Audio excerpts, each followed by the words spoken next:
Ladies and gentlemen, please welcome the Leader of the House of Commons, Penny Mordaunt.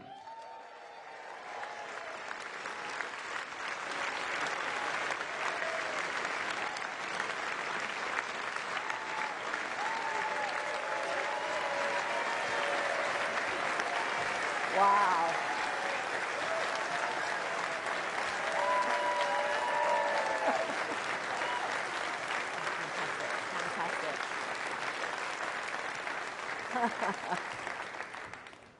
Conference, I want you to know the feeling is entirely mutual.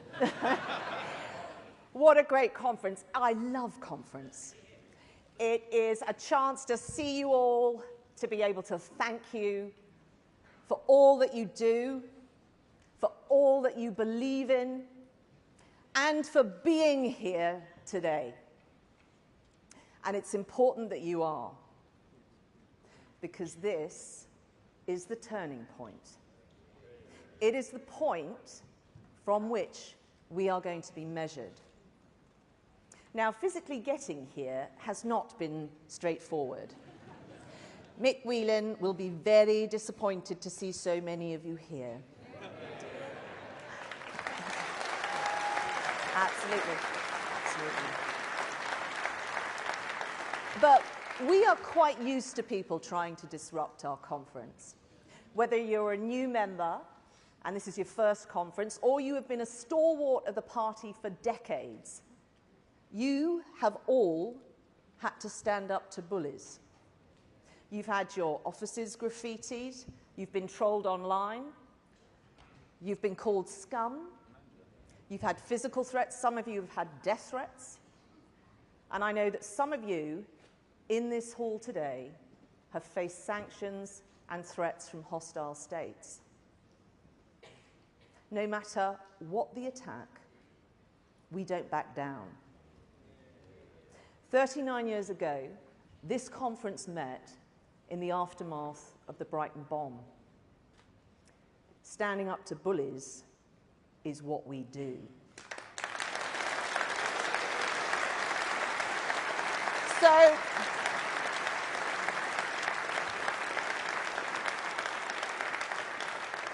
So I know that you are a tough bunch, and that strength comes from a deep motivation to serve and respect for the rights of the individual. And I am glad of that courage, because what I have to say to you today is not for the faint-hearted. Conference, we face the fight of our lives, and our country needs us again to stand up and fight. Stand up and fight against the odds, against the polling, against the sneering commentary, against the inevitability of decliners and the despite Brexiters. Stand up and fight against the sanctimonious claptrap of a Labour Party who have forgotten their MRSA-infected hospitals, their soaring council tax and fuel duty, mass youth unemployment, and the economic mess they left us to sort out. Stand up and fight.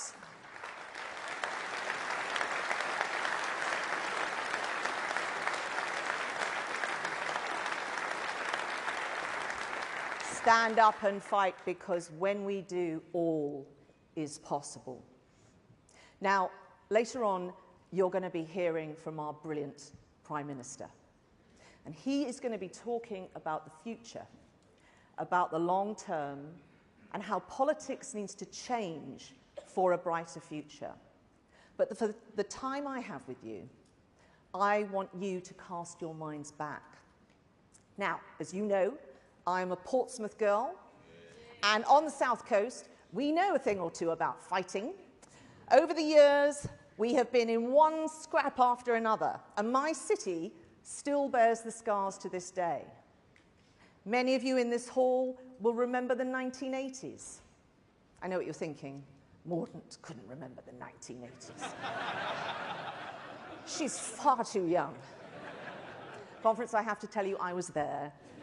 And one of my first memories was standing on the hot walls in Portsmouth, and I was watching HMS Hermes take the Falklands Task Force out of the harbour. And I stood proud that day.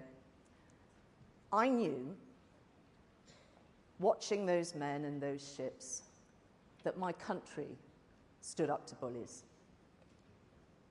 Those men and those families knew that some would not be coming back. It was deeply moving, and it moves me still to think of it. You see, it was the moment I realized courage is infectious. You see, that is what the Conservative Party is for. That is what this nation is for.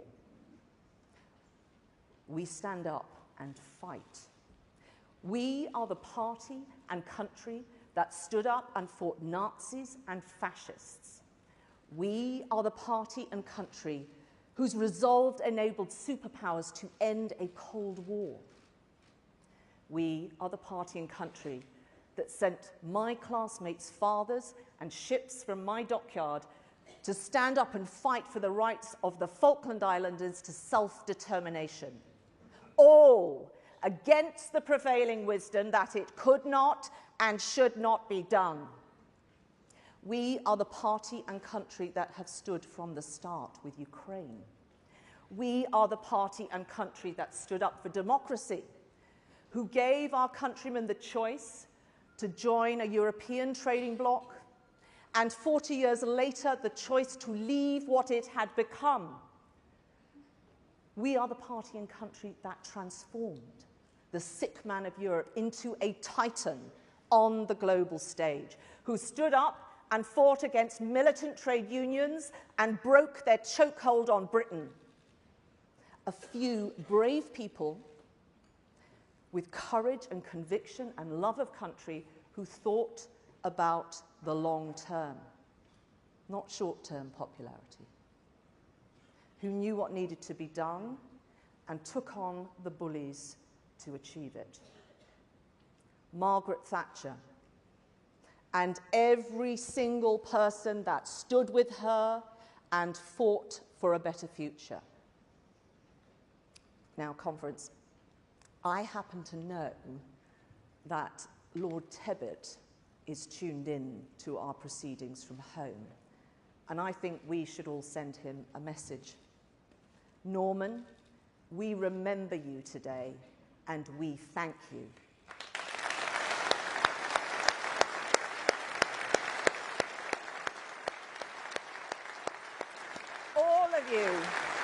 All of you still inspire.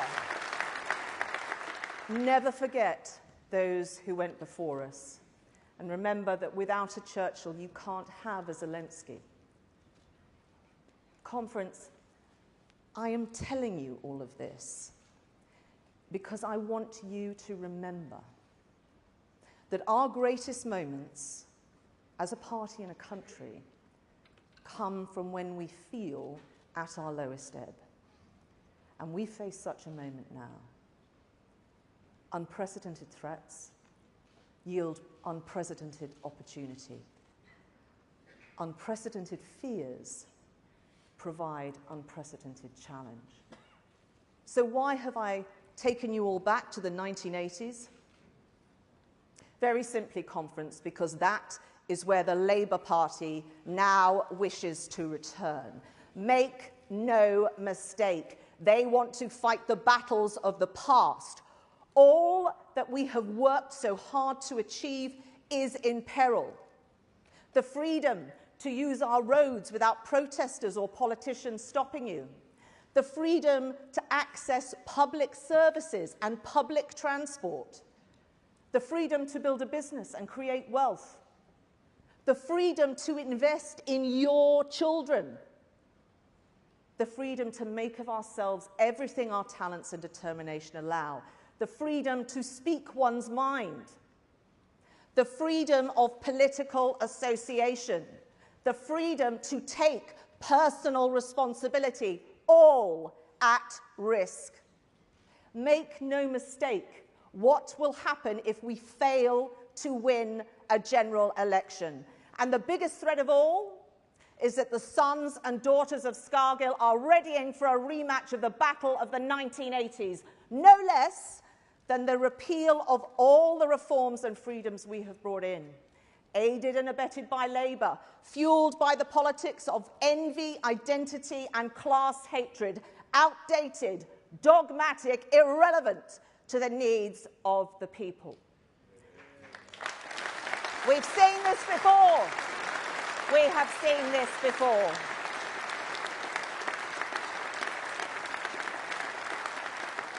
The Labour-controlled City of Birmingham Council, following the Labour-controlled Liverpool City Council into scuttling around, handing out redundancy notices to its own workers in the wake of bankruptcy. We have seen this movie before. They want to return us to the 1980s. Conference, we are not for returning.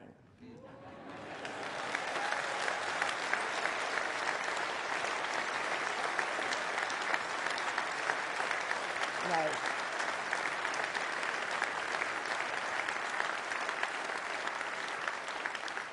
We must never again let this country to be subject to the bully boy barons of militant trade unions, the Matt Racks, the Mick Lynches, people who say they are going to defend your community while destroying it.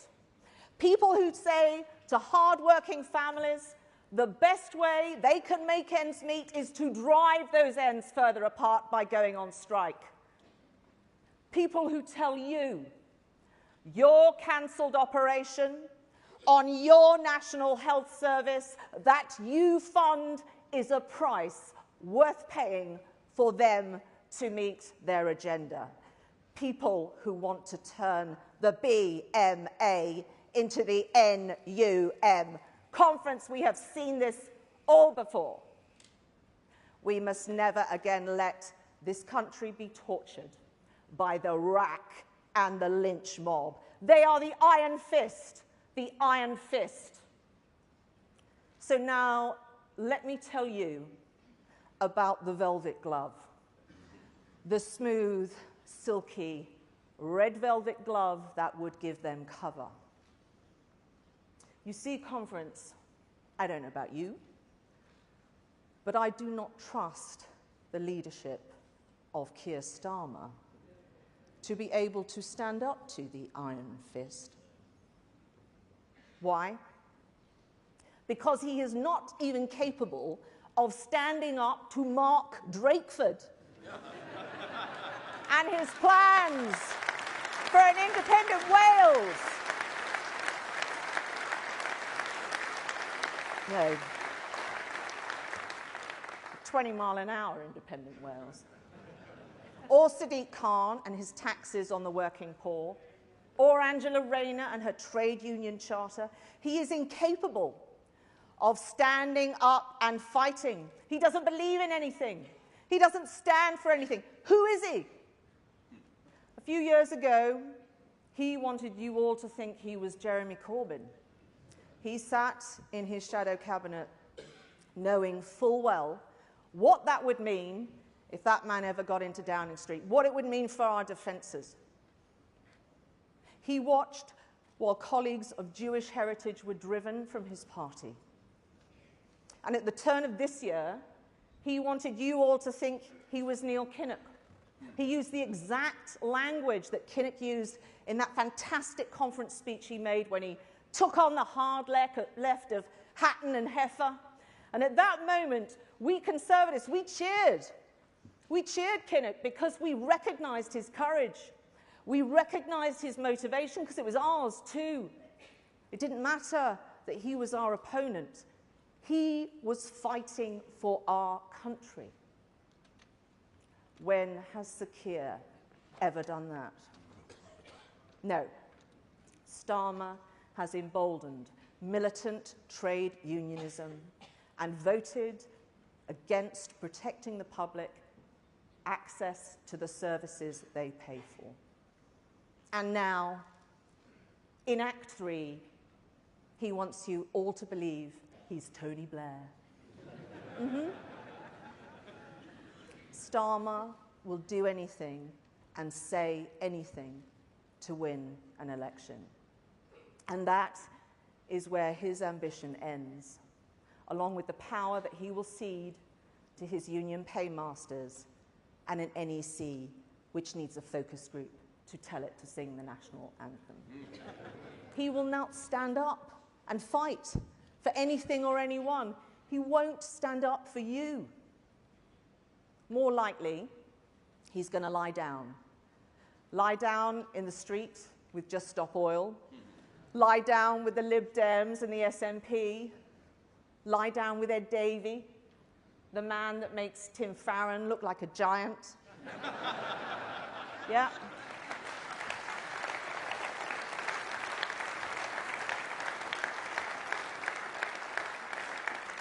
Lie down with Humza Yousaf, the man that made Nicola Sturgeon look competent.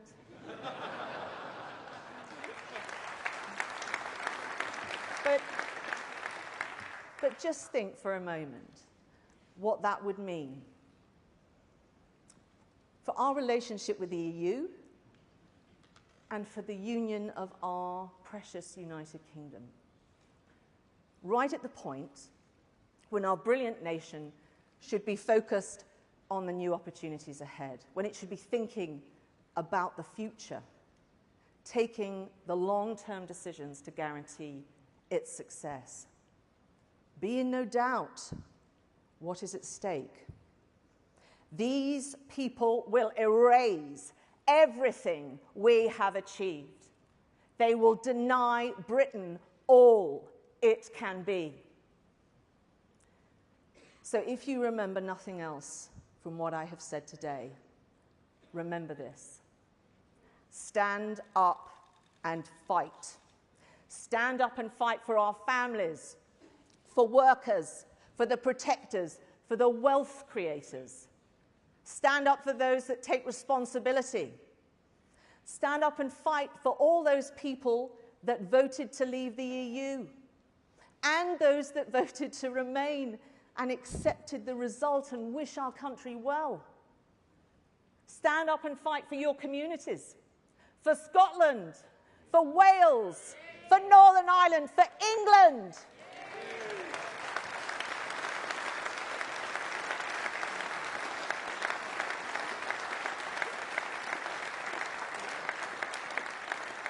Stand up and fight for the freedoms we have won. Against socialism, whether it is made of velvet or iron. Have courage and conviction, because when you do, you move our countrymen, our communities and capital of all kinds to our cause. Stand up and fight, because when you stand up and fight, the person beside you stands up and fights. And when our party stands up and fights, the nation stands up and fights. And when our nation stands up and fights, other nations stand up and fight. And they stand up and fight for the things upon which the entire progress of humanity depends. Freedom. That is what conservatives do. That is what this nation does. Have courage. Bring hope. Stand up and fight. Stand up and fight. Thank you, conference.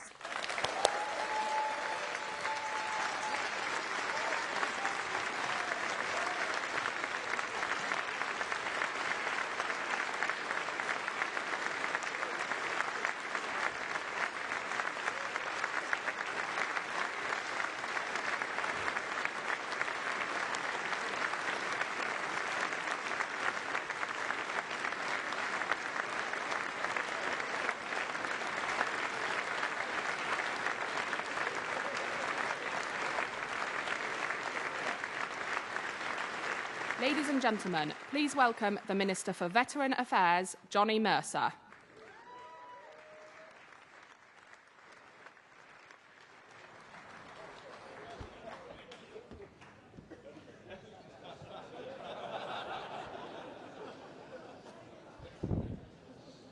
If there's any consolation, I was quite surprised they gave me the slot as well.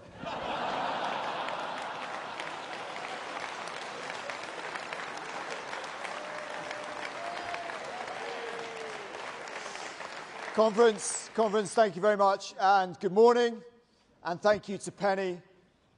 It's good to be here today. It's good to be here because these are important days. And it's important first to say thank you to all of you who have taken the time to attend this week, because I know it's not been easy. We all know that. You know that. And I wanted to say a real public thank you for all that you've done over the last year. You are the heart of the party, right? The volunteers who are simply there because you believe in our mission, in what the Conservative Party is trying to do. It's been hard, and I acknowledge that. But I've got one purpose standing here before you today. Because yes, I'm a campaigner, an irritating, ruthless campaigner for veterans' rights.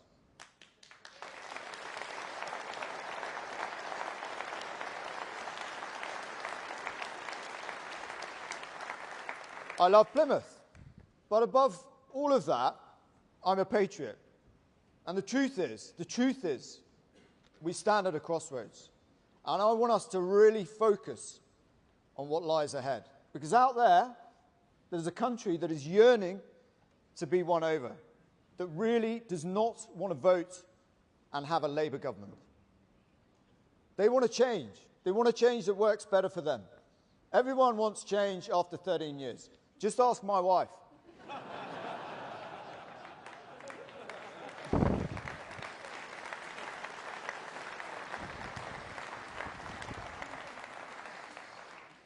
Because life's really difficult out there at the moment, right? It's really tough in cities like mine. And look, we've done a lot to support the people, right? You can't argue with it. Paying half of the average household bill, freezing fuel duty, benefits rising in line with inflation to look after our poorest people through the storms. But for too many people, it doesn't feel like that. And we haven't got it always right, and we all know that. Okay? But change is afoot.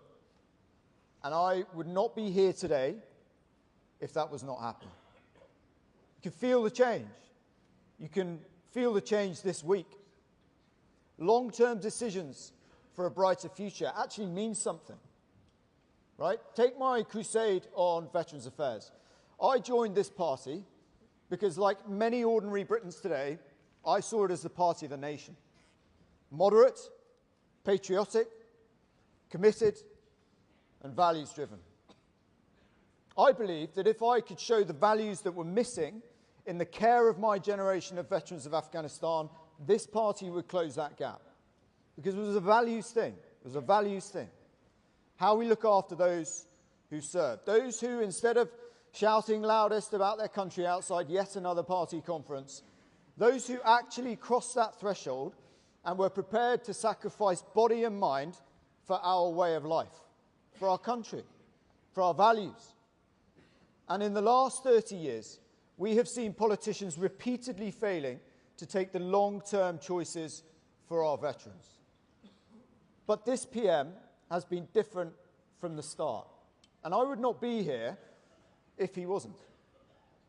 He made a conscious decision straight away that we were going to follow in the footsteps of our American, Australian, Canadian and other peer nation allies and change our structure of government to better look after our veterans. He decided that he would have a veterans minister in his cabinet for the first time, that he would constitute the Office for Veterans Affairs properly, and that we would finally close that gap between what we say about our veterans, including from this very conference stage, and how it feels to be a veteran in the United Kingdom today. Because the truth is, the veterans' care in the United Kingdom has been transformed. Single dedicated pathways for physical and mental health care in our NHS, backed up by millions of pounds of long-term funding. Specific programmes reaching vulnerable veterans in the criminal justice system to a compassionate but really aggressive approach to ending the stain of veterans' homelessness in the United Kingdom this year. Many governments around the world have tried that. Many have tried that. But we are actually going to end rough sleeping because of a lack of provision in our veterans by this Christmas under a Conservative government.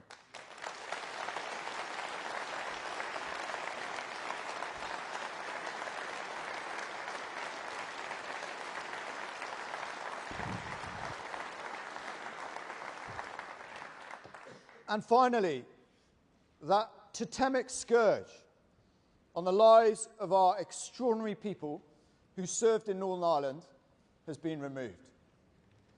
The hounding of these special people who stood against terror and violence in Northern Ireland on our behalf was appalling. It was a stain on our nation.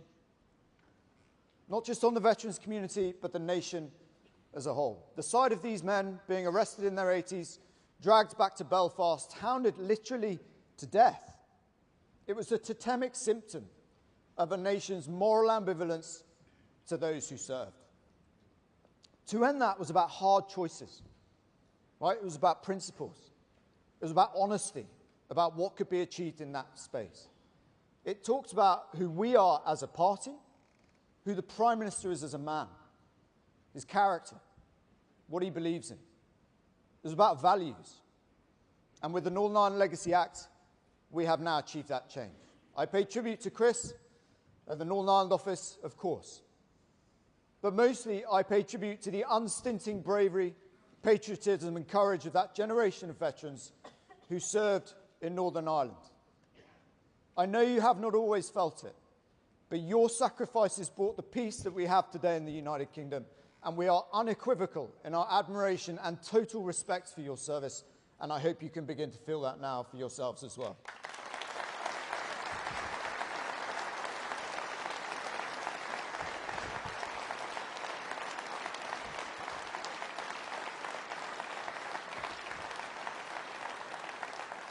I stand before you as perhaps the one-time fiercest critic in this space, but acknowledging we have further to go, I can honestly tell you the veterans' care in the United Kingdom has never been better because of a Conservative government. Okay, these are the things a Conservative government can do. Long-term decisions for a brighter future. Labour don't even have a veterans minister in their shadow cabinet. They've already said they'll repeal the Northern Ireland Bill I've just been talking about.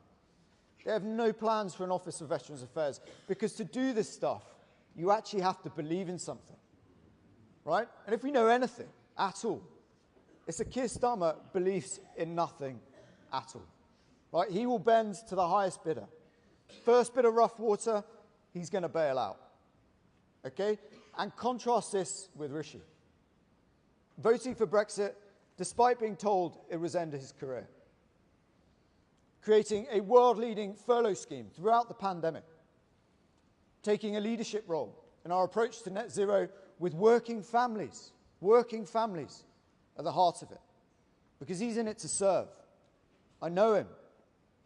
I know that central in his mind are the working families of this nation, who drive this nation, who serve in the armed forces, who drive the economy, and frankly deserve better than they've had from Westminster. And the British people deserve that. They deserve that leadership.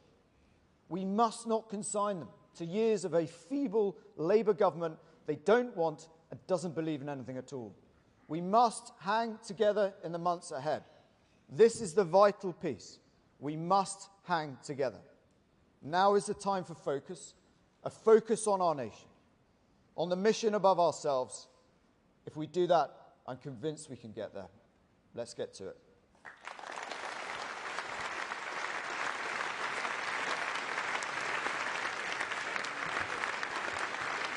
What is change? Change is saving 12 million jobs at the height of a global pandemic. Today, I can announce that for the first time in our history, the government is going to step in and help to pay people's wages. Change is fixing the Northern Ireland Protocol after years of arguments. Rishi Sunak hailed a decisive breakthrough on Great Britain's trade arrangements with Northern Ireland. Change is challenging the status quo with a new approach to net zero.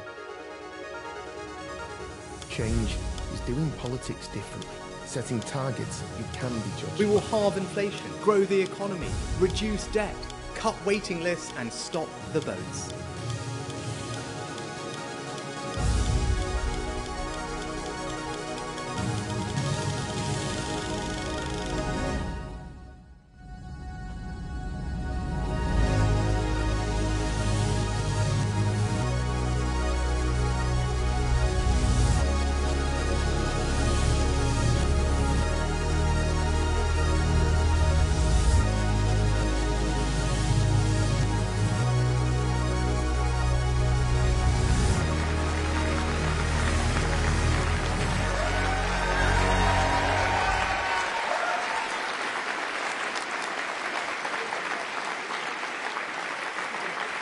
Good morning.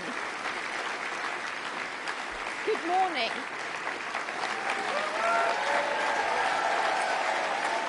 Good morning. And thank you.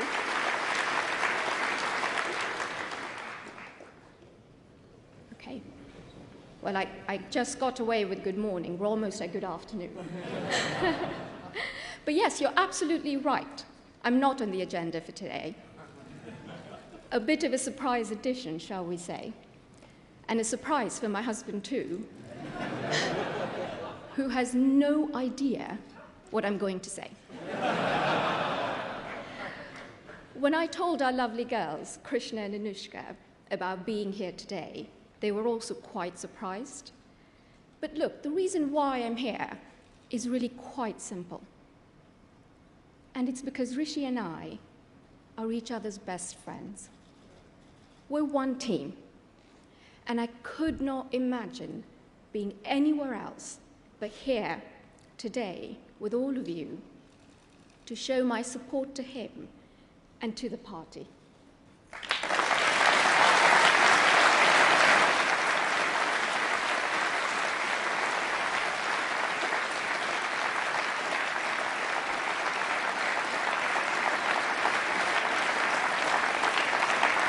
Now, as you'd expect, there's been a lot about Rishi in the media, about who he is, what he likes, what he doesn't like, what motivates him, and so forth. Now, some of it is accurate. I'm afraid he does love a good rom-com. The cheesier, the better even. And some of it is not so true. So you'll be relieved to hear that episodes of Emily in Paris are not informing his outlook on the EU. But in all seriousness, though, as we gather here today to look to the future of the UK, I'm so grateful to have this chance to talk to all of you about the man who is leading us there. Now, let me start with one word that sums up my husband, and that is aspiration. Aspiration runs through his DNA like it does this party's. Aspiration is what drove his family many years ago to move to the UK. And aspiration is what drives Rishi to build for a better country and a better life for all our young people to look forward to. Rishi and I met when we were 24, when we were both studying abroad in America.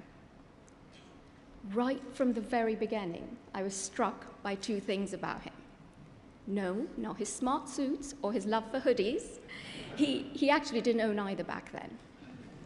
But two much more important things. His deep love for his home, the United Kingdom, and his sincere desire to ensure as many people as possible have a chance to have the opportunities he was lucky enough to have had. It completely energized him. At the time, I wondered if this passion was just youthful optimism. Today, I'm not sure youthful optimism is a term you can still use about a man in his 40s. But Rishi's energy and passion for the future of this country are as strong as ever. That is why he has been a lifelong Conservative, That is why he entered politics almost a decade ago. And that is why it is the greatest honor imaginable for him to be Prime Minister, leading the country and the party he loves.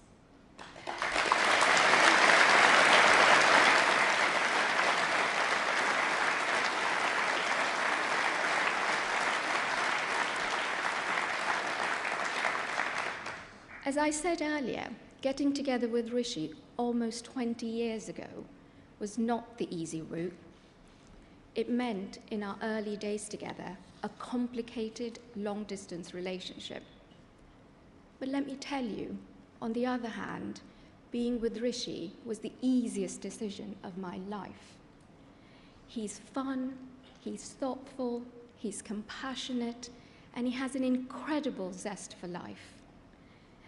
But what drew me to him most was his strength of character, his honesty, his integrity, with a firm understanding of right from wrong.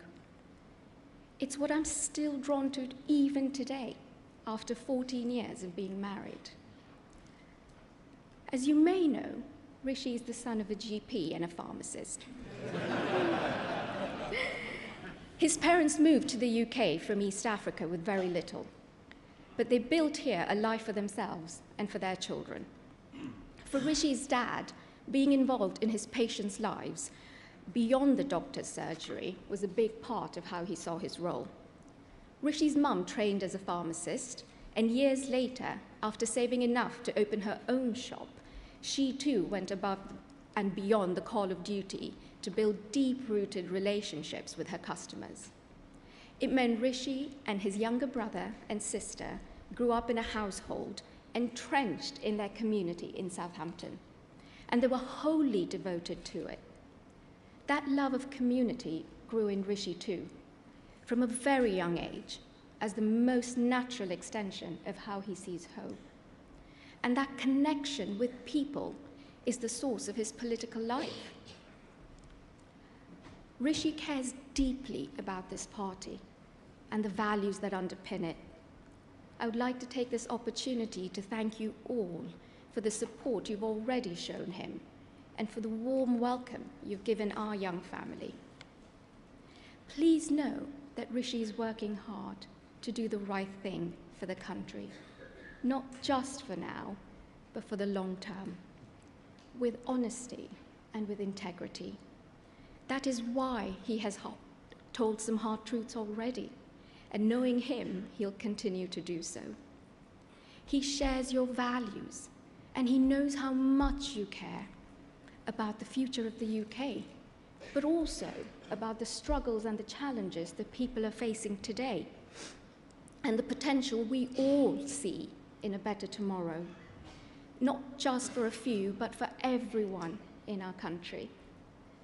Just as with our girls, he wants the next generation to grow up in a country that offers them opportunity and hope, a country that helps them build rock-solid foundations, with a deep respect for hard work and the confidence to fulfill their potential, and a love for community in all its forms.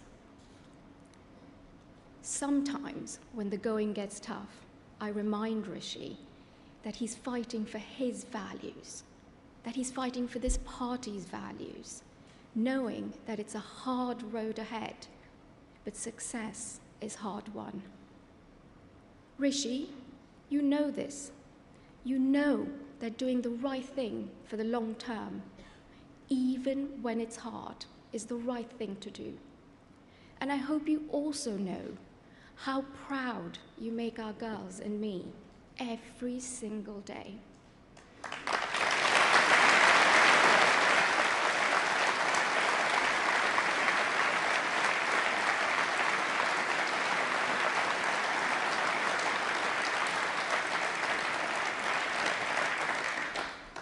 Conference, thank you for letting me gate crash to tell you a little bit more about the Rishi that I know and the Rishi that I hope most people will come to understand. Now, it gives me the greatest pleasure to introduce you to a wonderful, wonderful father, my best friend, and your Prime Minister, Rishi Sunak.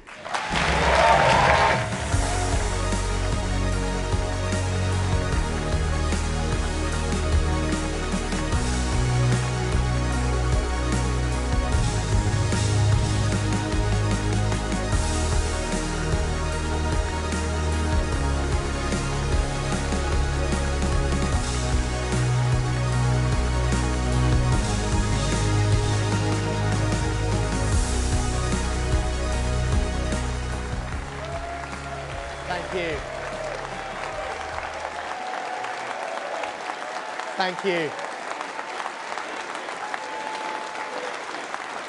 Conference, thank you. Thank you. Thank you, everyone. Thank you. Thank you, Akshata, for that introduction, and thank you for always being there for me, my wife. Truly the best long-term decision for a brighter future I ever made.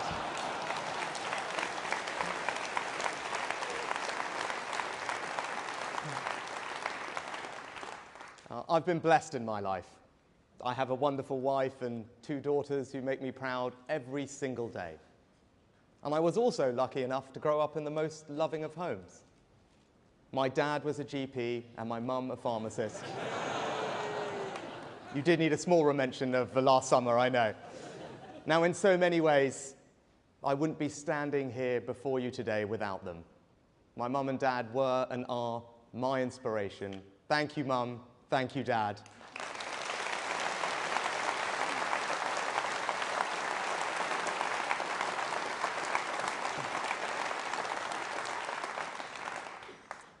Like so many of us in this hall, they understood the importance of community and made sure that I did too.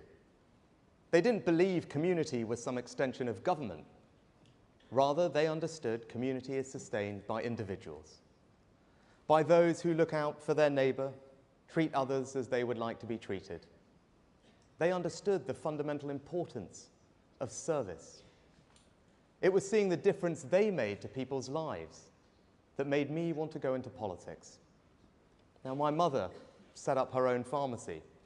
It was a proper family business. We all chipped in. As a teenager, I helped deliver prescriptions and do the books. I learnt there the importance of being able to meet your commitments and make good on your promises. Now, my parents are long retired now, but the Sunak pharmacy left me with a lasting respect for every small family business. This Conservative Party, the party of the grocer's daughter and the pharmacist's son, will always be the party of enterprise, the party of small business.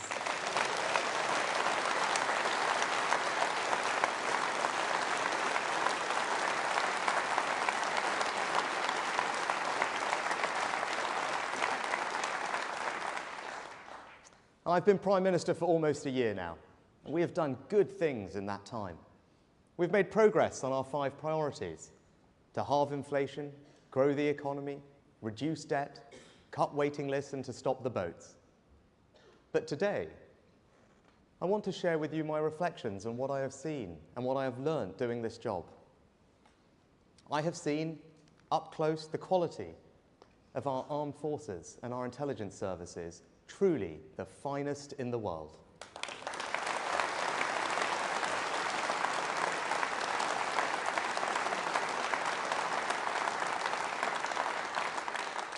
The debt of gratitude we owe them is why we are making this the best place to be a veteran. And I know we will deliver, because we have a Minister for Veteran Affairs sitting in Cabinet. Johnny served in Afghanistan. This is personal for him. He stood with his fellow soldiers in battle, and now he is ensuring that it is this Conservative government making our country fit for our heroes.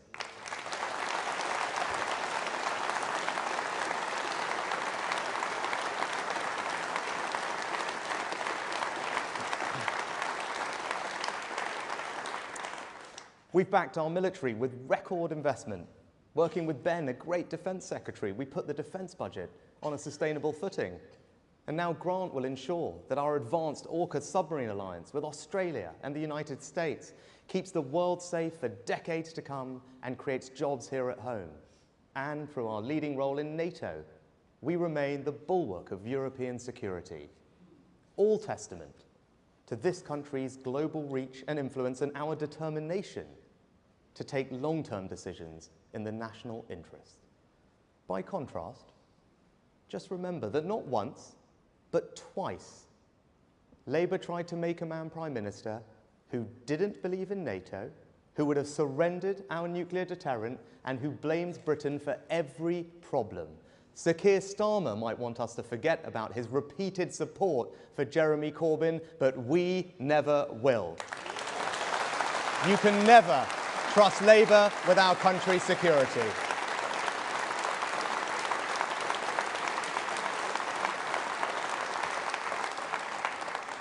I'm proud to say we've also led the world in providing support to Ukraine. We were the first country to send Western battle tanks to Kyiv. Now more than 10 others have followed. We were the first country to send long-range weapons to Kyiv. Now France and the United States have followed. We were the first country to agree to train Ukrainian pilots.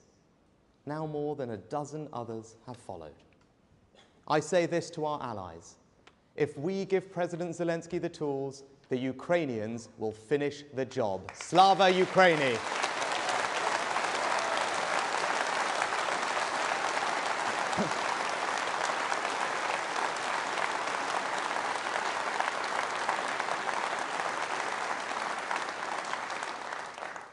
Doing this job, I meet and talk to inspirational men and women across our country. You see that our most potent strength, our most powerful resource, our greatest hope is our people. But what I've learned is that there is an undeniable sense that politics just doesn't work the way it should. The feeling that Westminster is a broken system, and the same goes for Holyrood, Cardiff Bay and Stormont. It isn't anger. It's an exhaustion with politics. In particular, politicians saying things and then nothing ever changing. And you know what? People are right. Politics doesn't work the way it should. We've had 30 years of a political system which incentivizes the easy decision, not the right one. 30 years of vested interests standing in the way of change. 30 years of rhetorical ambition which achieves little more than a short-term headline. And why? Because our political system is too focused on short-term advantage, not long-term success. Politicians spent more time campaigning for change than actually delivering it. It doesn't have to be this way. I won't be this way. Conference, our mission is to fundamentally change our country.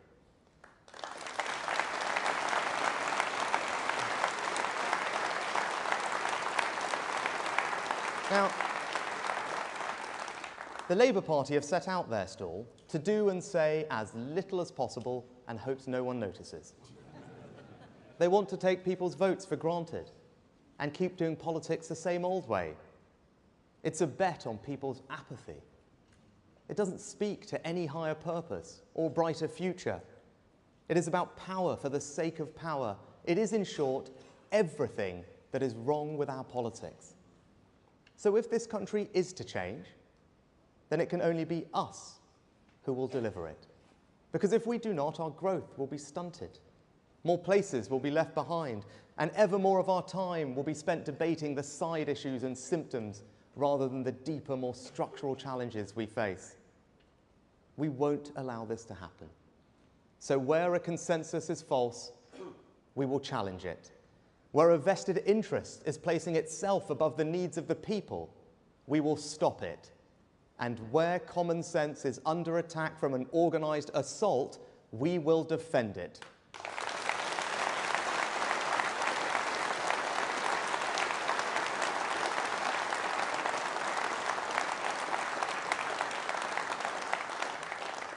Today, I will set out how we will achieve this, beginning with a set of long-term decisions to build a brighter future for our children and to fundamentally change our country.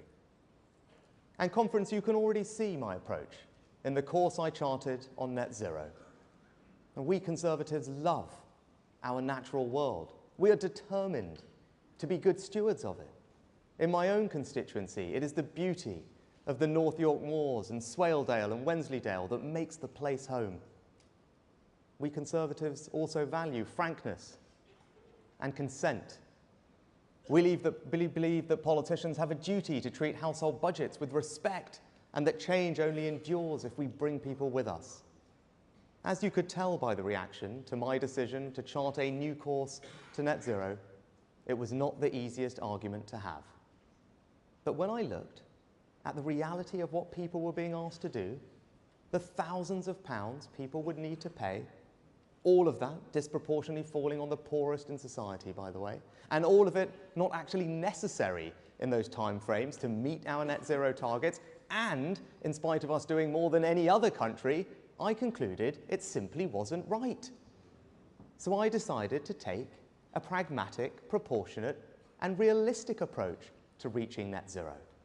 And I won't take any lectures from other countries that have done far less than us, or from those for whom spending thousands of pounds means nothing.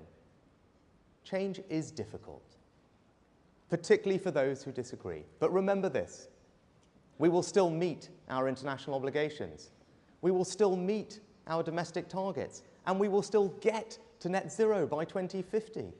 We have solved a problem and offered an unapologetic defence of good conservative common sense.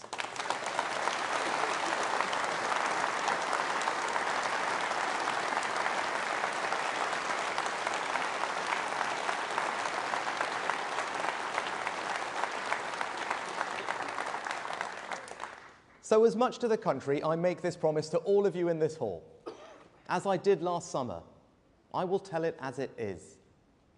I will lead in a different way, because that is the only way to create the sort of change in our politics and in our country that we all desperately want to see.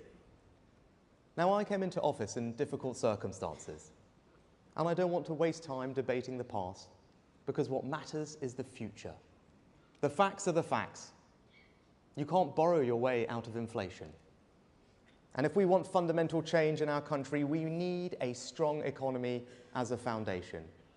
That is why halving inflation was the first and most important of the 5 priorities I set out at the start of the year. Everything we want to achieve requires getting inflation under control. Inflation is the biggest destroyer of all, of industry, of jobs, of savings, and of society. No policy which puts at risk the defeat of inflation, no matter its short-term attraction, can be right. Not my words, but those of Margaret Thatcher, as true now as they were then.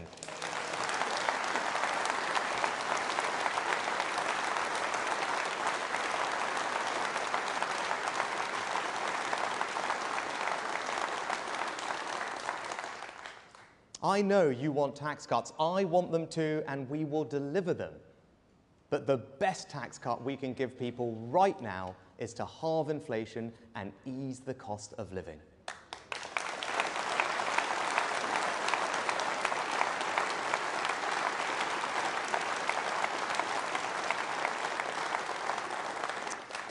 And with inflation under control, our debt reduction will become easier. And as debt falls, confidence grows. And as confidence grows, so too will our economy. We need our economy to grow faster and for people across the country to feel the benefits of that. Like other Western economies, we haven't grown quickly enough in recent years. But don't let Labour and the others talk down our nation. We now know that we have had one of the fastest recoveries from the pandemic of any major economy in Europe.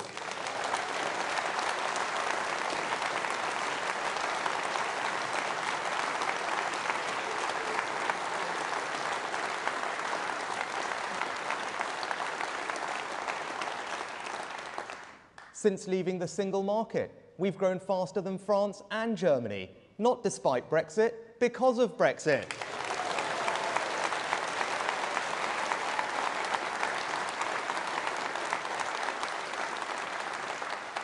We have the largest life sciences, financial services, creative and tech sectors in all of Europe, and we have near record numbers of people with the security that a job provides. And if we want to keep growing, we have to create the conditions in which businesses can drive growth, and that's exactly what we're doing. We still have the lowest corporation tax rate in the G7. And thanks to the Chancellor's business tax cuts, we are the best place to invest in the machinery and equipment that your business needs to grow. Innovation drives growth in a modern economy. So we also have the most generous tax regime for research and development in the G7. And our Brexit freedoms make us ever more competitive. From financial services to clinical trials to agriculture, we are creating a more agile regulatory system, freeing up businesses to drive the growth our country needs.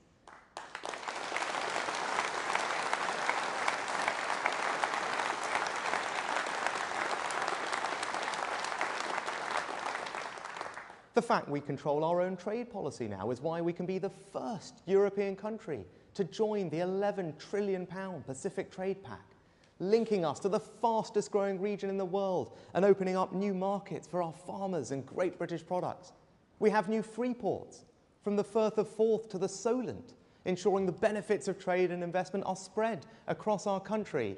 And thank you, Kemi, for cutting away Brussels red tape and saving small businesses £1 billion a year.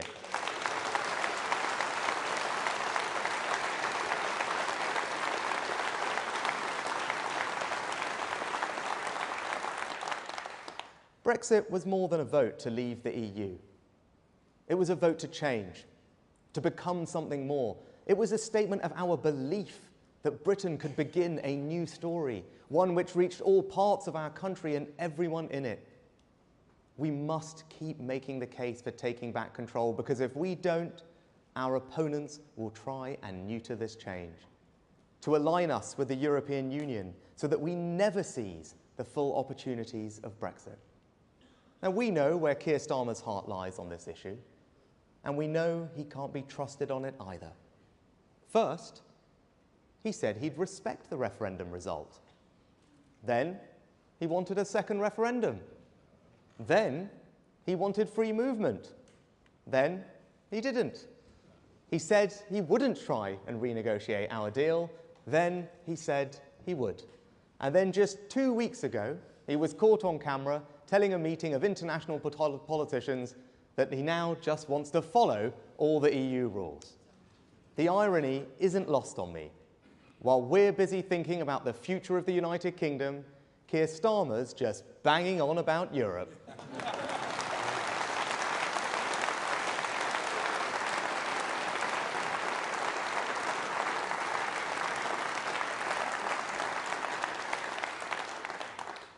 You just cannot know what you're going to get with him. The only thing that is certain is that it won't be what he's promising you. But the worst thing about Sir Keir is that he just says whatever he thinks will benefit him the most. Doesn't matter whether he can deliver it. Doesn't matter if it's true. It doesn't matter if he said the opposite just a few weeks or months ago.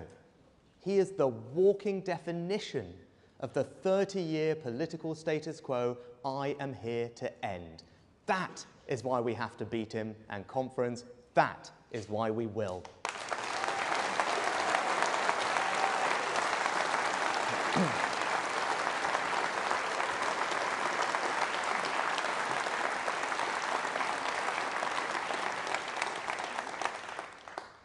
Now, if we are to create change and drive growth across our country, then we must get our infrastructure right. A false consensus has taken root that all that matters are links between our big conurbations. This consensus said that our national economic regeneration should be driven by cities at the exclusion of everywhere else. It said that the most important connections those cities could have was to London and not anywhere else. And it said that the only links that mattered were north to south, not east to west. What we really need, though, is better transport connections in the north. A new network north that will join up our great towns and cities in the North and Midlands. I wanted to come here to Manchester today to say that this will be our priority, our focus, our project. HS2 is the ultimate example of the old consensus. The result is a project whose costs have more than doubled, which has been repeatedly delayed, and it is not scheduled to reach here in Manchester for almost 2 decades, and for which the economic case has massively been weakened with the changes to business travel post-COVID.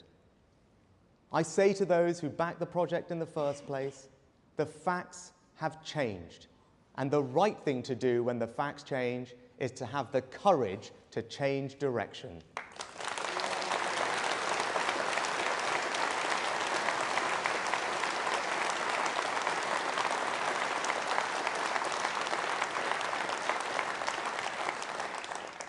And so, I am ending this long-running saga. I am cancelling the rest of the HS2 project. And in its place,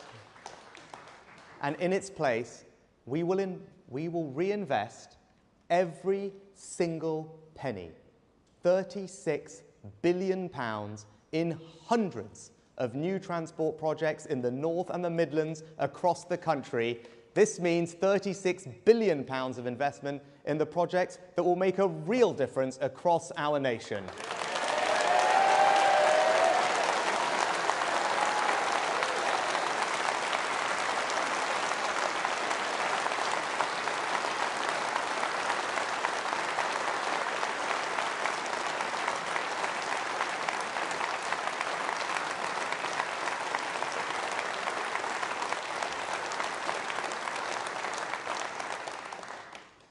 As a result of the decision we are taking today, every region outside of London will receive the same or more government investment than they would have done under HS2, with quicker results.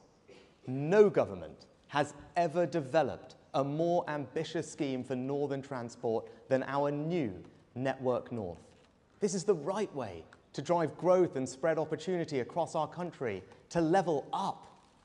With our new Network North, you will be able to get from Manchester to the new station in Bradford in 30 minutes, Sheffield in 42 minutes, and to Hull in 84 minutes on a fully electrified line.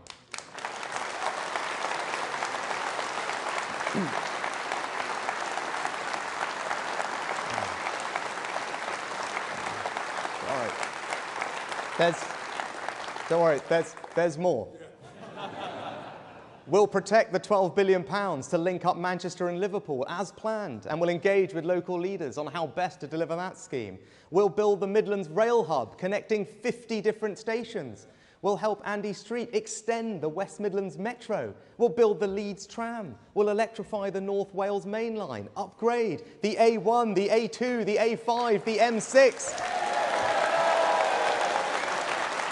We'll connect...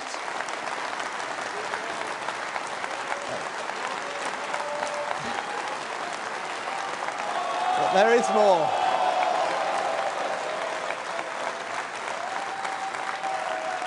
There's lots more. We'll connect our union with the A75, boosting links between Scotland and Northern Ireland. We will fund the Shipley Bypass, the Blythe Relief Road, and deliver 70 other road schemes. We will resurface roads across the country. We'll bring back the Don Valley Line. We will upgrade the Energy Coastline between Carlisle, Workington and Barrow.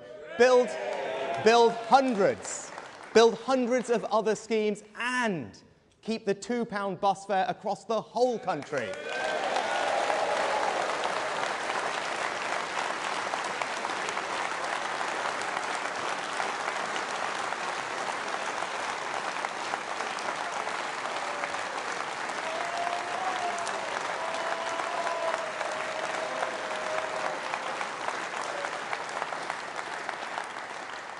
I challenge anyone to tell me with a straight face that all of that isn't what the North really needs.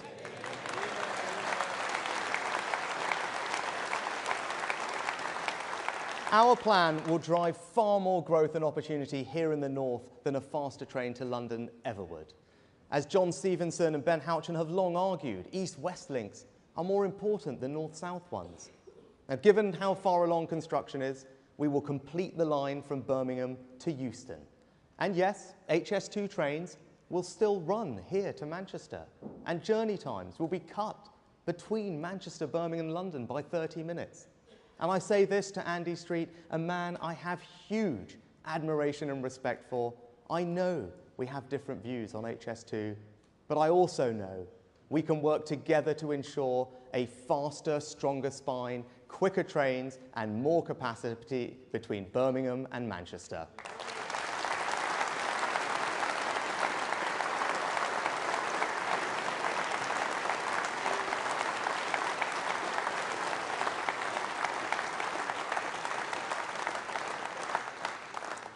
The management of HS2 will no longer be responsible for the Euston site. There must be some accountability for the mistakes made, for the mismanagement of this project.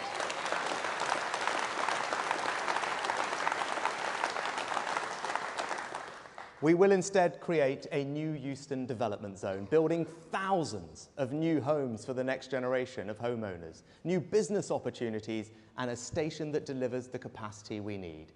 And in doing so, for the first time in the life cycle of this project, we will have cut costs.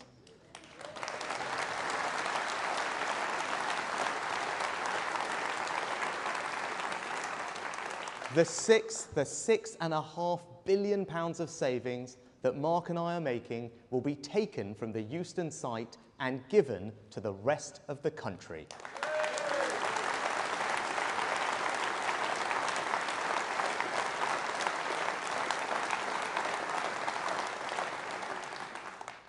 Now, the decision I have made and the stance I am taking will be attacked.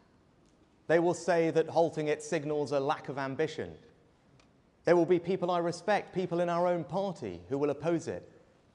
But there is nothing ambitious about simply pouring more and more money into the wrong project. There is nothing long-term about ignoring your real infrastructure needs so that you can spend an ever larger amount on one grand project. They will say that we have already spent so much on it that it would be embarrassing to stop. That, though, would be an absurd reason to continue, an abdication of leadership. They will say that there is somehow a cross-party consensus on the project. As I have already said, that consensus is wrong. For too long, people in Westminster have invested in the transport they want, not the transport the rest of the country, particularly the North and the Midlands, wants and needs.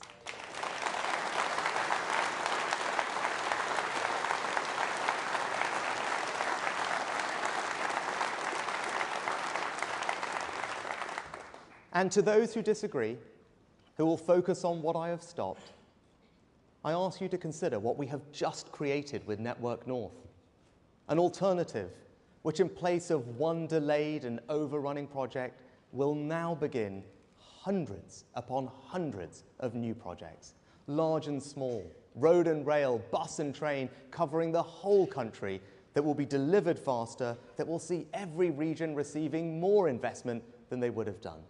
You can't have both. So those who wish to disagree with me, I respect that. But they should have the honesty to admit that they would now be cancelling the hundreds of alternative projects right across the country that people will benefit from instead. Conference, I think our plan is simply a better long-term investment of £36 billion of taxpayers' money.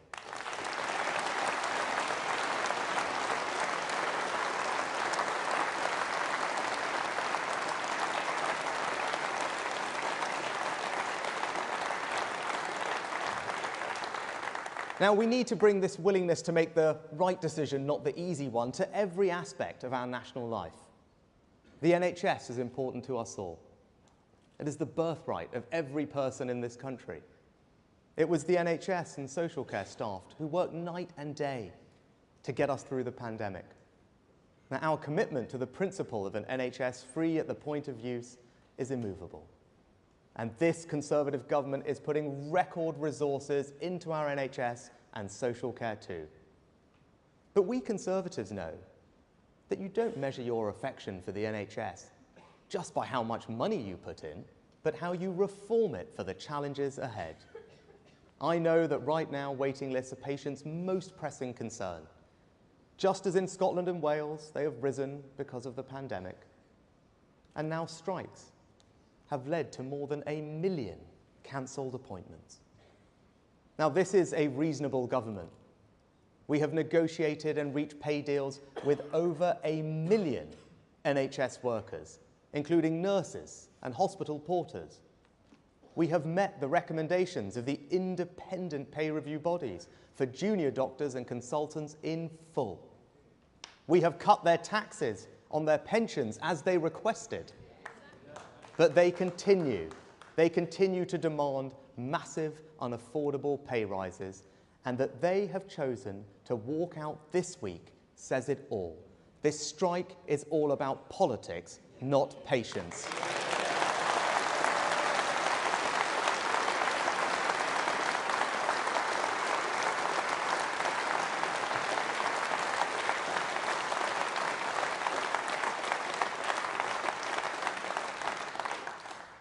These strikes are not in the spirit of the NHS.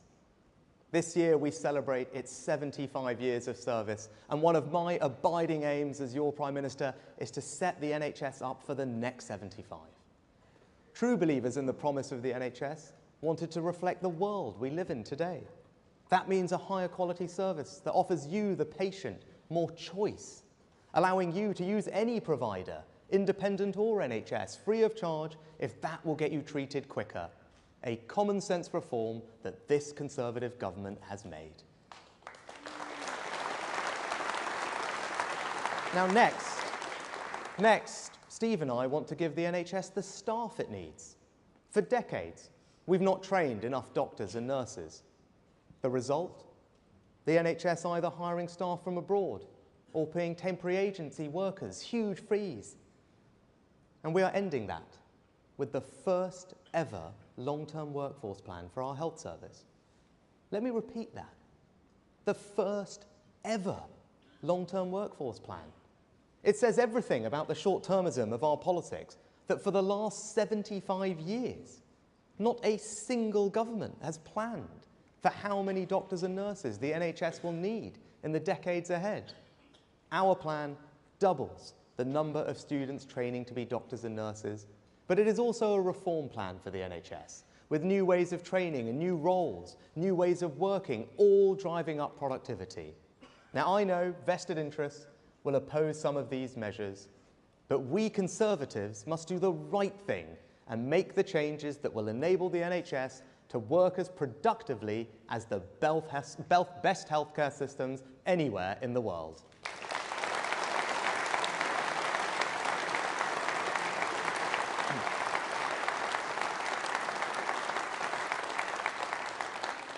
And this is what a long-term decision really is. Given it takes up to 15 years to train a consultant, there's no politics in this investment. It's not about credit. It's about our kids and their kids. They'll get a much better and stronger NHS. And that's why we're here. That's why we Conservatives do what we do, up and down the country, from Whitehall to Town Hall. We're building a better future for the next generation. But to ease the more fundamental burden of demand on the NHS, we need more preventative care to stop people having to go to hospital in the first place. We must tackle the single biggest, entirely preventable cause of ill health, disability and death, and that is smoking. In our country, smoking causes 1 in 4 cancer deaths. It kills 64,000 people a year and leads to almost 1 hospital admission every minute. It significantly increases the risks of strokes, heart disease, dementia and stillbirth. Now, we've made great progress in tackling smoking. The number of people smoking is down by 2/3 since the 1970s. But if we are to do the right thing for our kids, we must try and stop teenagers taking up cigarettes in the first place. Because without a significant change, thousands of children will start smoking in the coming years and have their lives cut short as a result. People take up cigarettes when they're young. 4 in 5 smokers have started by the time they're 20. Later, the vast majority try to quit, but many fail because they're addicted and they wish they had never taken up the habit in the first place. Now, if we could break that cycle, if we could stop the start, then we would be on our way to ending the biggest cause of preventable death and disease in our country. So I propose that in future, we raise the smoking age by 1 year every year. That means a 14-year-old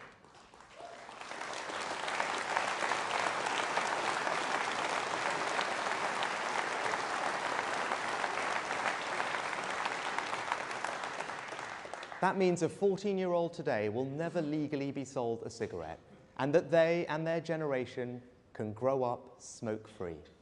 Now, we know this works. When we raised the smoking age to 18, smoking prevalence dropped by 30% in that age group. When the United States raised the age to 21, the smoking rate dropped by 39% in that age group. Smoking places huge pressures on the NHS and costs our country £17 billion a year.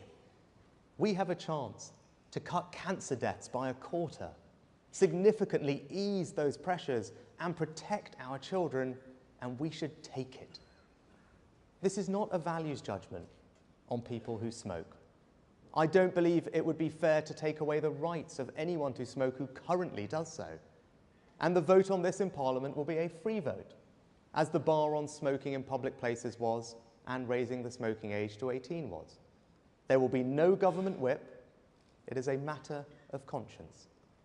And I want you all, and the country, to know where mine is. For a Conservative, measures that restrict choice are never easy. I know not everyone in this hall will agree with me on this, but I've spent a long time weighing up this decision.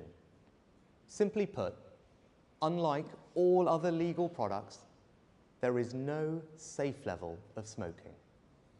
And what has ultimately swayed me is that none of us, not even those who smoke, want our children to grow up to be smokers. And this change can make that a reality. It will save more lives than any other decision we could take.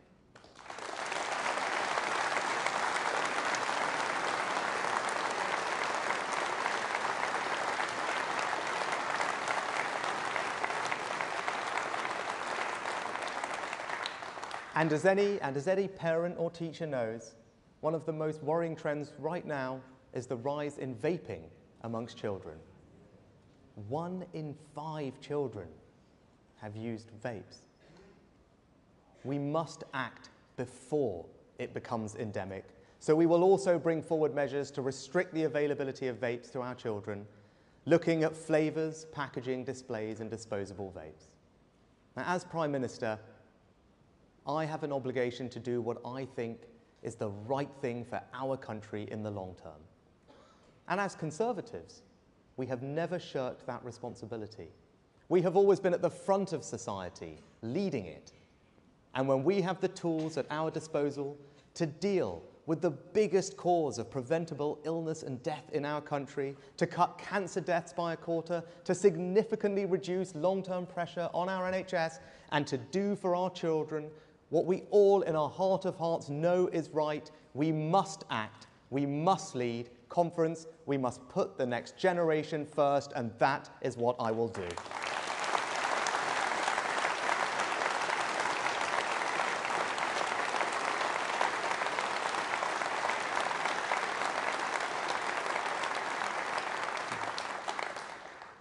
But all the boldness in the world will only mean so much if we can't similarly deal with matters of fundamental sovereignty, safety, and control. I'm talking, of course, about illegal immigration. It is non-negotiable that you, the British people, decide who comes here and not criminal gangs.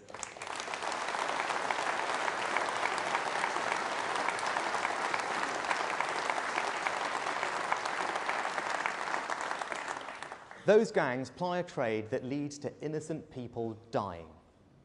We have a moral duty to defeat this evil, and we will. Now, I've never pretended that stopping the boats will be easy. At the time I committed the government to delivering that goal, the consensus was simple. There was nothing we could do about it.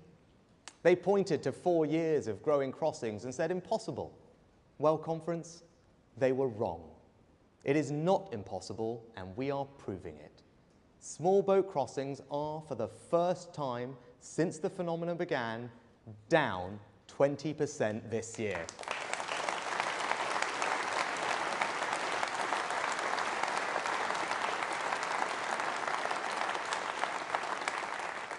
All while entry into Europe is up. We are by no means where we want to be, but don't let anyone tell you we aren't making progress. We are, and we will get there. Our new law will ensure that if you come here illegally, you will be detained and swiftly removed. Now, I am confident that once flights start going regularly to Rwanda, the boats will stop coming. Just look at how our returns agreement with Albania has seen the numbers coming from there fall by 90%. I am confident that our approach complies with our international obligations. But know this, I will do whatever is necessary to stop the boats.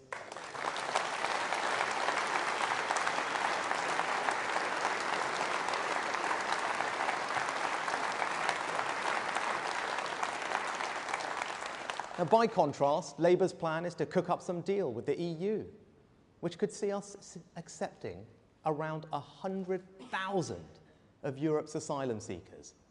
If your answer to illegal migration is to increase it, you clearly just don't get it, and that is why we have to stop them.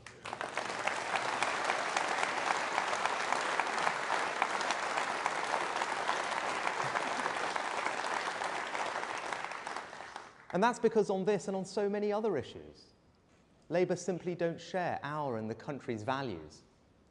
My values are simple: service, family, work. I was brought up to understand the value of work. Work gives you security. Work gives you purpose.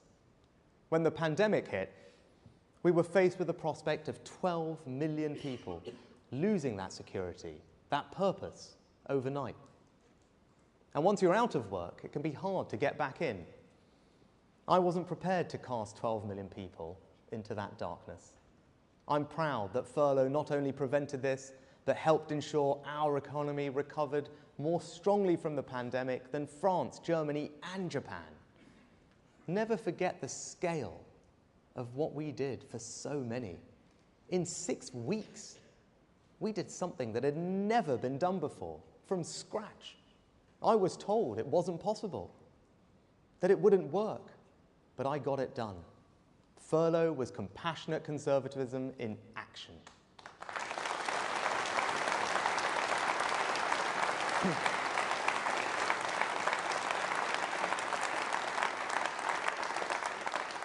If furlough was one thing that helped us get through COVID, then Ian Duncan Smith's welfare reforms were another. The old system could not have coped with the pressure in the way that his universal credit did. But we have more to do. We must end the national scandal where our benefit system declares that more than 2 million people of working age are incapable of actually doing any. That's not conservative. That's not compassionate. That must change. In 2011, 1 in 5 of those doing a work capability assessment were deemed unfit to work. But the latest figure now stands at 65%. Are people 3 times sicker today than they were a decade ago? No, of course not. It's not good for our economy. It's not fair on taxpayers who have to pick up the bill. And it's a tragedy for those 2 million people being written off. I refuse to accept this, and that is why we are going to change the rules so that those who can work do work.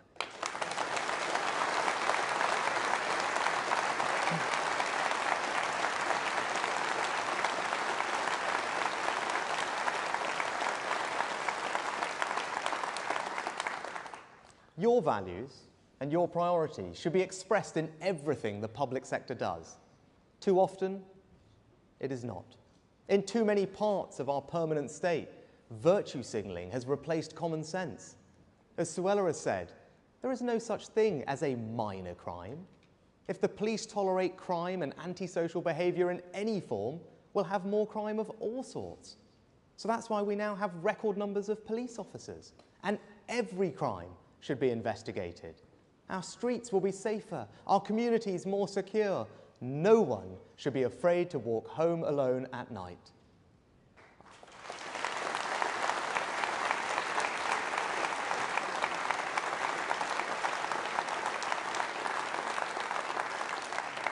And our London mayoral candidate, Susan Hall, is doing a great job of holding Sadiq Khan to account for his failings on policing.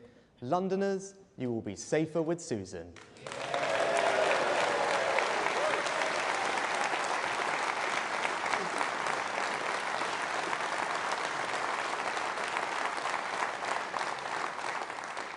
And I am clear, there are some crimes so heinous that those who perpetrate them should spend the rest of their lives behind bars. So I can confirm that we will legislate for sexual and sadistic murders to carry a full life term with no prospect of release.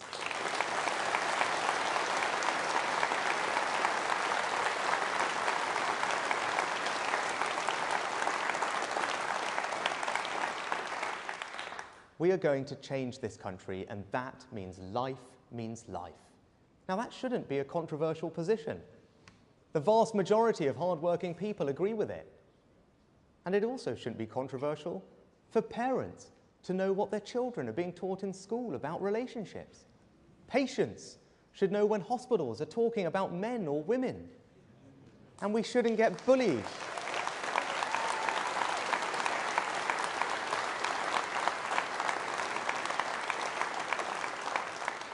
And we shouldn't get bullied into believing that people can be any sex they want to be. They can't. A man is a man and a woman is a woman. That's just common sense.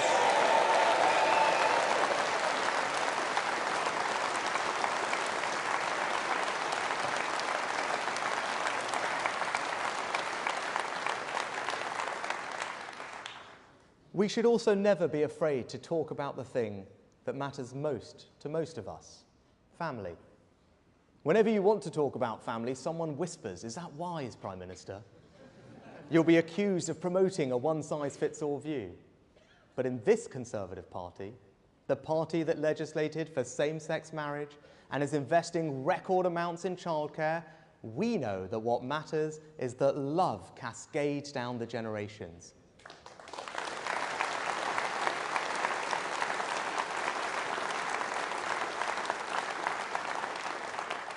It is family that cares for us at the beginning of our life. It is family that helps us learn. It is family that sustains us. And in old age, it is family that lightens the autumn of our days. Family matters. And as proud Conservatives, we should never be afraid to say that.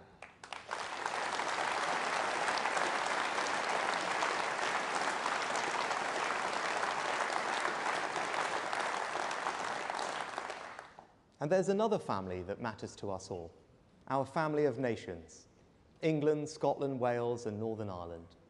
Today, our union is the strongest it has been in a quarter of a century. The forces of separatism are in retreat across our country. Nicola Sturgeon wanted to go down in the history books as the woman who broke up our country, but it now looks like she may go down for very different reasons.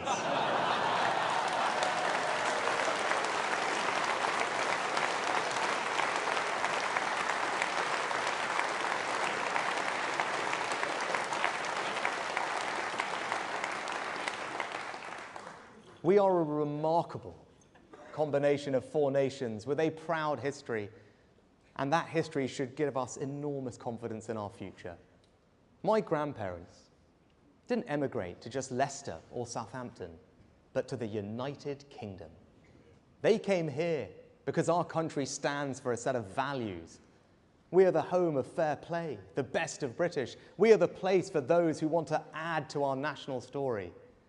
The United Kingdom has done a huge amount for my family. I often think about how different our lives would be if my grandparents had not left India and East Africa all those years ago. I owe our country everything. And it is my duty to do what I can to help this country take the right long-term decisions for the years ahead. The United Kingdom is also the most successful multi-ethnic democracy on earth. And our party has led the way on that. We had the first ethnic minority prime minister when Queen Victoria was still on the throne.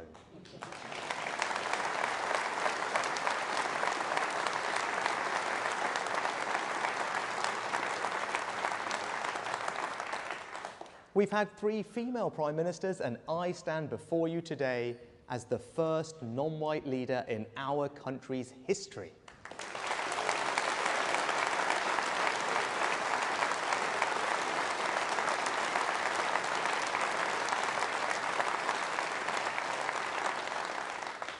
Meanwhile, Labour's last 3 leaders all live within the same square mile of North London. Now, when the Richmond Conservative Association selected me in North Yorkshire, people in other countries couldn't understand it. One American magazine even sent a reporter to Yorkshire to write about how a candidate of the wrong race could cost the Tories one of the safest seats in England. But they should not have projected their own prejudices onto our country.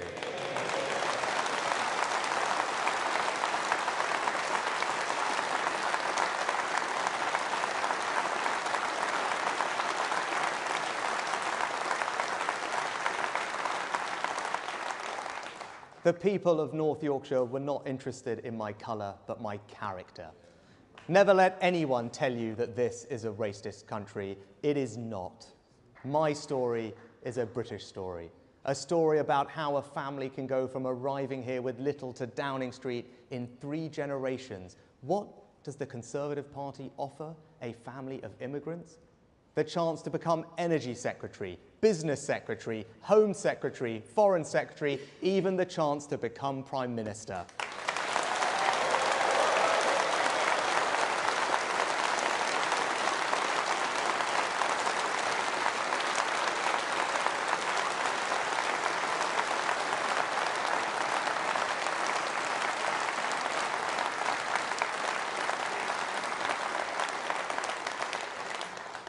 When I first became an MP, my grandfather came to Parliament to see me.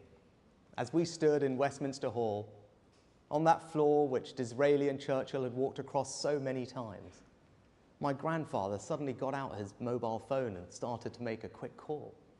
I was a new MP and I wasn't quite sure whether phones were allowed there or not. And I said, Nanaji, can't you just wait a moment? And he replied that he was calling the landlady he had when he had first arrived in this country. He said to me, I just wanted to tell her where I was standing. Now, I am proud to be the first British Asian Prime Minister, but you know what? I'm even prouder that it's just not a big deal.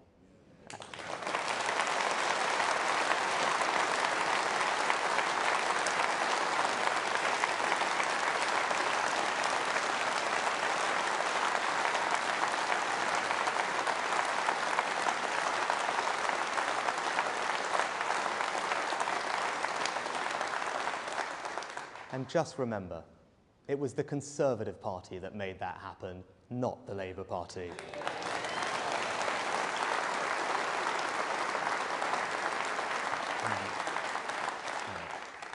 Now, if we want to change the direction of our country and to build a better future, nothing is more important than making our education system the best it can be. When our party came to power in 2010, our schools were slipping down international league tables. Now, they are rapidly rising. Of what we have done in government since 2010, what I am proudest of is our record on education. With Michael and Nick Gibb, we took on a failed ideology. We brought back proper knowledge. We empowered reformers. We gave parents more choice and helped them hold schools to account. But perhaps the most profound thing we have done is to disprove the idea that there is something predestined about who will succeed and who won't. We have state schools in some of the most deprived parts of the country producing some of the best results. These schools, empowered by reform, don't think that there are limits to these children because of the postcode they were born in. Rather, they demand, inspire, and deliver excellence. A Labour government would never have done this. Rather, Labour pursued the false dream of 50% of children going to university and abandoned apprenticeships. This assumption that the only route to success was the university route was one of the great mistakes of the last 30 years.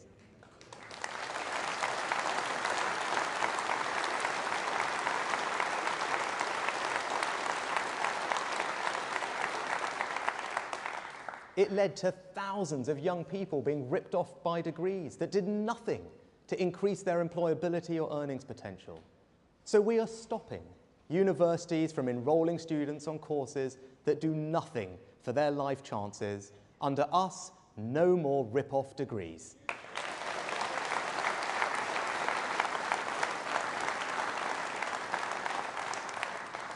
And if you want to know how much I value apprenticeships, look at the fact that in Gillian, we have our first ever apprentice to be Education Secretary.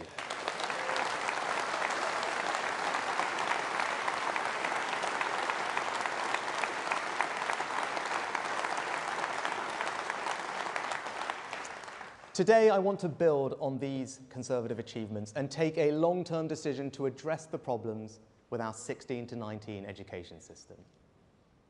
Technical education is not given the respect it deserves.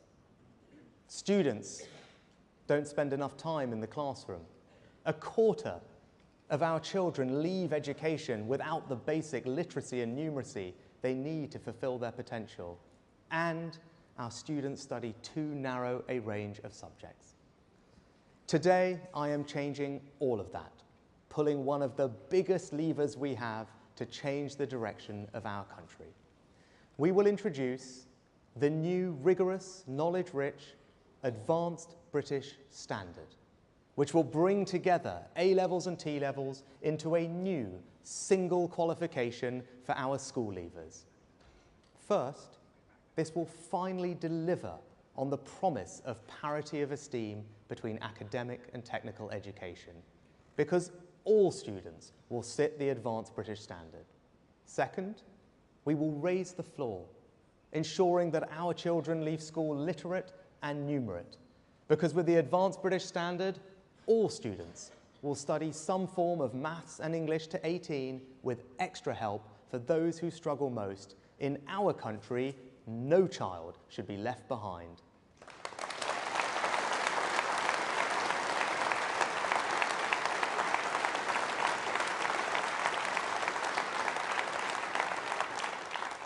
Third, our 16 to 19-year-olds spend around a third less time in the classroom than some of our competitors. We must change this. So with our advanced British standard, students will spend at least 195 hours more with a teacher. And fourth, A-level students generally only do 3 subjects compared to the 7 studied by our economic competitors. The advanced British standard will change that too, with students now typically studying 5 subjects, and thanks to the extra teaching time that we are introducing, the greater breadth won't come at the expense of depth, which is such a strength of our system.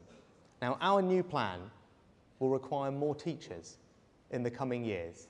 So I can announce today that in order to attract and retain more teachers, those who teach key subjects in schools and for the first time in our further education colleges too, will receive special bonuses of up to £30,000 tax-free over the first 5 years of their career. Our teachers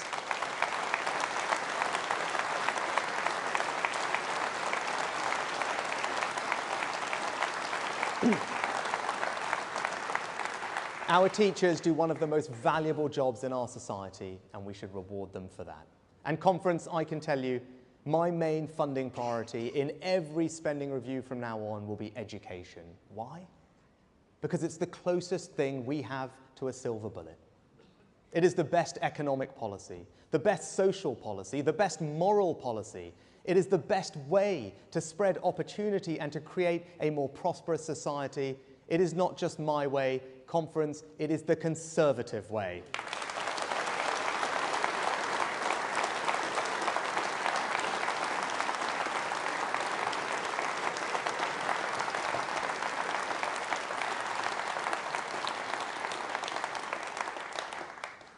I know times have been tough. We have all had to deal with unprecedented challenges. And I will be straight with you. We have mountains to overcome still. But today we have made 3 huge decisions to change the direction of our country.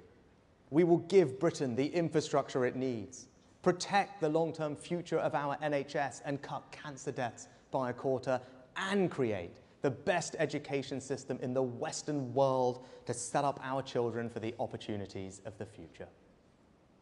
If we commit, if we come together, we can achieve truly great things. We can build a country where work is truly valued, where welfare is a safety net and not a way of life, where small businesses drive our economy, where innovation makes life better, where our NHS is properly funded and properly reformed, where our children are the best educated in the Western world, whether that's at university or, yes, through an apprenticeship, where the scourge of antisocial behaviour is treated as the crime it is and not some social condition, where for the most violent offenders life means life, where the people and their government decides who comes here and who can't, where the next generation can achieve the dream of owning their own home, where the elderly grow old with dignity and where the young grow up with opportunity, where decency and mutual respect bind communities together, where the very idea of Britain is a symbol of hope and stability across the world, and where our United Kingdom remains united.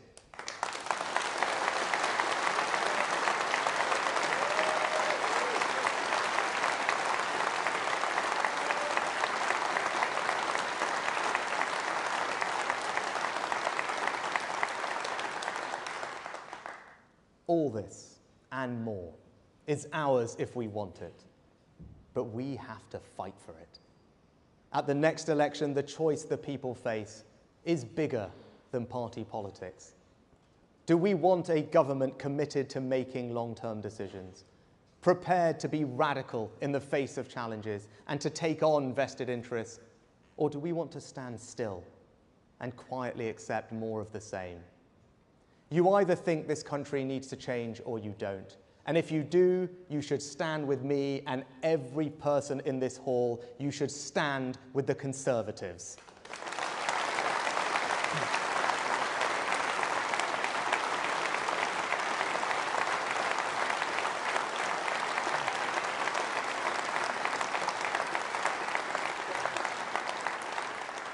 Today, this party put the needs of the British people first.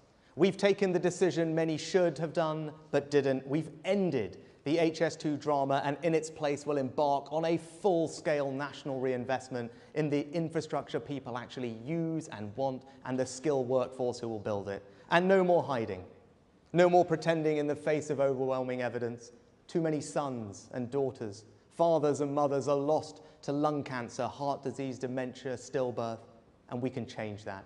Today, we went beyond ideology and put the people first again and committed ourselves to ensure our children and grandchildren can be the first generation that doesn't have to suffer the false choice to quit smoking or not because they will never have started.